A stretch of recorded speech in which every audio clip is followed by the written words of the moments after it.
What's up, guys? Welcome to the line change. And in this video, we're going to be talking about Thatcher Demko. Yes, not a subject we've really talked about a whole lot during this offseason. We may have talked about him briefly, but there is increasing talk about Thatcher Demko and the possibility of trading him this offseason. Concern behind, his health, and whether or not the Canucks should move off of Demko with with them having Kevin Lankinen now, locked up long term, and also the way that Archer Silovs has been playing in these AHL playoffs, and as well as the fact that Archer Silovs this upcoming, next season, is no longer waiver exempt. So the Canucks, if they were to call up Silovs, and then if they were to send him down, he would have to go through waivers, and the team would most likely maybe snag him. And that is something that the Canucks do not want. So that puts them in a bit of a bind when it comes to Thatcher Demko. So in this video, we're going to be going over, basically just asking what is Thatcher Demko's maximum trade value this offseason? And, is there any value at all? Or rather, what is the maximum value that they can get from a Thatcher Demko trade? Excuse me. So we're going to go over an article from our friends at Canucks Army. This one is by Stefan Roget. It's from a couple days ago, but I saw it and I was like, this is a good topic to talk about. So let's go ahead and dive right into it. There once was a time when the Vancouver Canucks seemed to be forever on the hunt for a quality goaltender. Most referred to those as the Dan Cloutier days. But ever since then, the issue has almost always been that of too many quality goaltenders. And that may be the case yet again as of the 2025 offseason. In short, the situation is this. The Canucks need to either be prepared to carry all three of Thatcher Demko, Kevin Lankinen, and Archer Silovs on their roster next season, or be prepared to make a difficult decision on one of them this summer. Lankinen was, of course, just extended on a 5-year, $4.5 million AAV contract that includes a full no-movement clause in the first 2 years. He's not going anywhere. Silovs, meanwhile, has brought the Abbotsford Canucks to the Calder Cup Finals with an MVP-worthy performance, solidifying himself as a summer month specialist. More relevant to this discussion, however, is the fact that Silovs will run out of waiver exemption time as of July 1st, 2025, just like we mentioned. That means that he's either playing in the NHL next season or being exposed to waivers, where he could be snatched up by another team, which brings us to Demko, the goaltender that seems by far the most likely to be traded. Demko is entering the last year of a $5 million AAV contract that notably contains no trade protection clauses of any kind. And if Demko is going to be dealt, the obvious question left to ask is that of who might want to trade for him and what they might be willing to give up in return. Let's talk about Demko himself, the player. Demko's most recent season doesn't exactly make him look like a prize catch. He missed massive swaths of the 24-25 season with various injuries, including an ongoing ailment to his popliteus muscle that will reportedly never fully rebound. In the end, Demko played just 23 games for the Canucks last season with a record of 10-8-3, a goals against average of 2.90, and a save percentage of .889. Pick a statistical category, any category, and you're likely to find among the worst results in Demko's 8-year NHL career. But with all that being said, Demko is just 1 year removed from a Vezina-nominated performance in 2023-24, in which he had a record of 35-14-2, a goals against average of 2.45, and a save percentage of .918. Even better, that year's Demko achieved some 22 goals saved above expected, according to Money Puck, the best such result of any goalie in the league that year, save for Vezina winner Connor Hellebuyck. Where exactly Demko's value lies as a player depends on which version of Demko one believes he'll be closest to when he returns to play in 2025-26. But NHL GMs do have a reputation of having long memories that are occasionally slow to update So we'd bet on at least a few of them being able to convince themselves he's still the Demko of a year ago, whether that's actually true or not. Now let's take a look at what the market is. Nothing speaks more strongly to Demko's current value than the state of the goaltending market around him.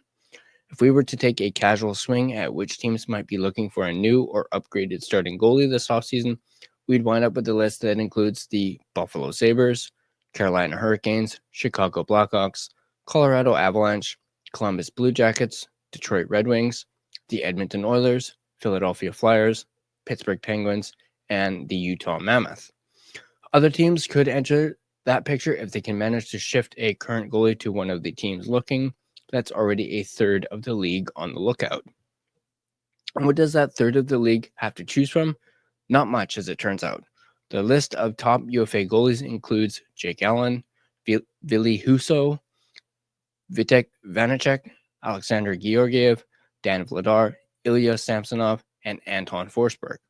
It's arguable that there's not a genuine starting goaltender in the bunch. It's borderline inarguable that Demko wouldn't represent a significantly better option for any team with any hope of competing, even with all of his injury history considered.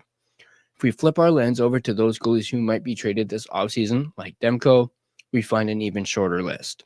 We've got maybe one big name in Anaheim's John Gibson, who has just as many, if not more, questions about injuries and consistent performance as Demko. And that's about it.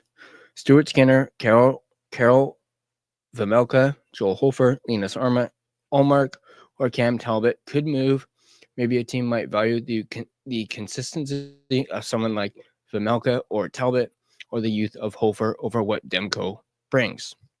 But not every team, and in any case, there are still far more teams looking for good goalies than the amount of good goalies available. There's an argument to be made that Demko is the best goalie available to be acquired this offseason. If we're talking solely about a goalie for the 2025-26 season, that argument becomes ironclad. Being the top goalie available on a market this thirsty must mean that some meaningful trade return is possible for the Canucks. But what would it be? Speaking of that, let's take a look at the potential return. Looking for comparables can be tough, as goalie trades are relatively rare and don't wind up setting much of a precedent for each other due to their infrequency.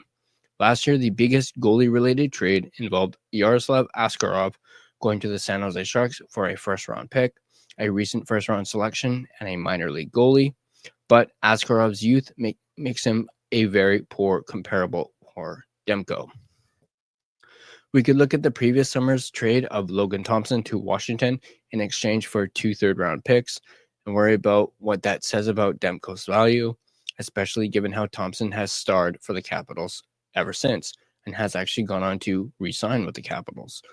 But there was some off-ice drama at play there, and that created a situation where Vegas was looking to ditch Thompson, allowing Washington to swoop in and snatch him for a bargain price. One has to hope Demko retains more value than a couple mid-round picks. Demko's old crease partner, Jacob Markstrom, went from Calgary to New Jersey last summer for a first-round pick and Kevin Ball. It's a heavy return, and it came with Markstrom only having 2 years left on his contract, not far off from Demko's 1 year. Markstrom's value was juiced a little bit by Calgary retaining a third of his contract, but that might not be necessary with Demko only clocking in at $5 million. Markstrom doesn't share the same level of injury concerns as Demko, and that increases his value. But this trade at least puts Demko in the ballpark of a return that could include a first-round pick, which is definitely what many would be hoping for. The best comparable we can offer is a trade that happened 4 summers ago in July of 2021.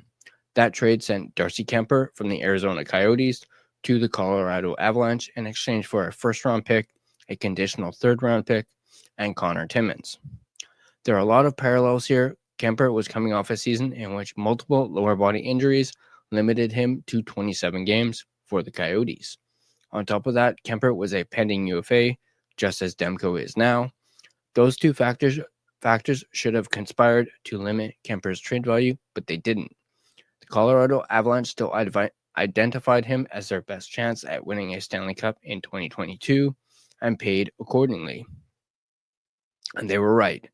Kemper won the cup for Colorado and then signed in Washington as a free agent the following summer.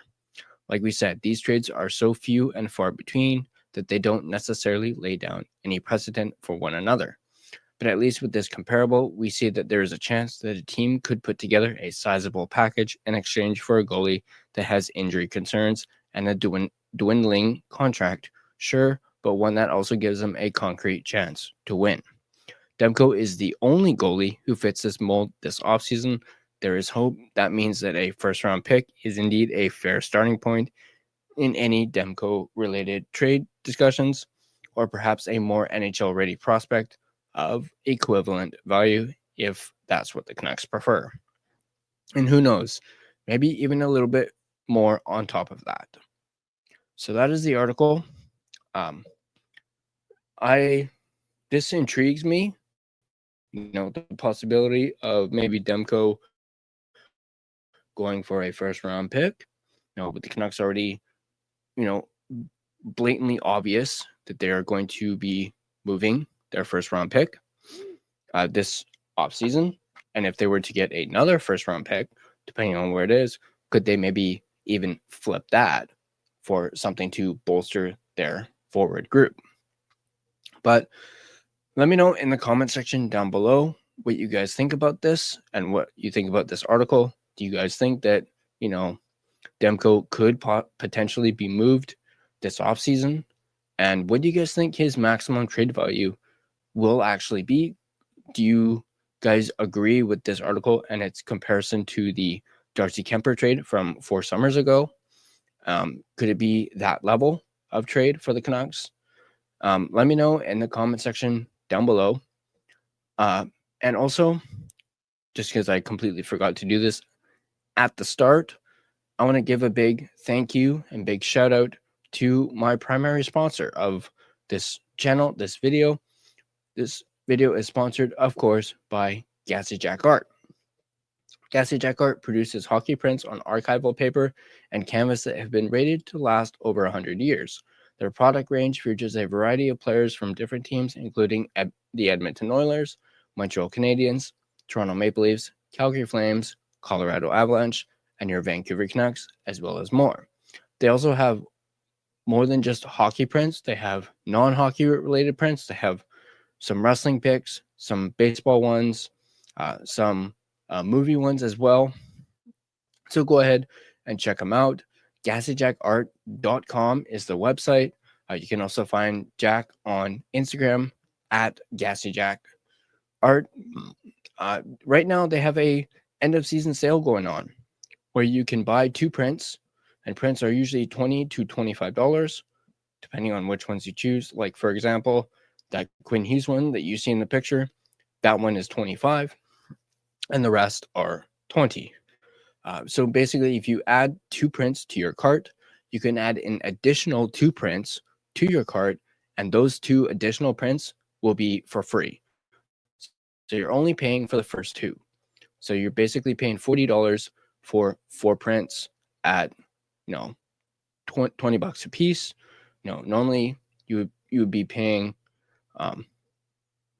probably about almost maybe $80 for 4. Instead, you're only paying $40. And I think that is a steal of a deal. So go ahead, check them out, GassyJackArt.com. Trust me, these prints are so detailed and so incredible, especially up close. Definitely check them out, GassyJackArt.com. You're not going to regret it. But that's going to do it for this video. As always, if you like this video, go ahead and hit that like button. If you want to stay up to date on all your Canucks content, whether that's Abbotsford Canucks or the Vancouver Canucks, be sure to smash that subscribe button and turn on your notifications so you don't miss a single video. You can find us on social media. You can find us on Facebook. Just search The Line Change to find our Facebook page. You can find us on Instagram at The Line Change. You can find us on X at Line Change UN. You can find us on TikTok at the.line.change.po. And of course, feel free to give us a follow on all of our social media platforms. If you prefer an audio version of this podcast, you can find us on Spotify and Apple Podcasts. on Spotify. Once again, feel free to give us a follow as well as rate and review us. But that's going to do it for this video. As I mentioned, I'll leave a link to the article in the description down below. You guys can check it out yourselves, give it a read.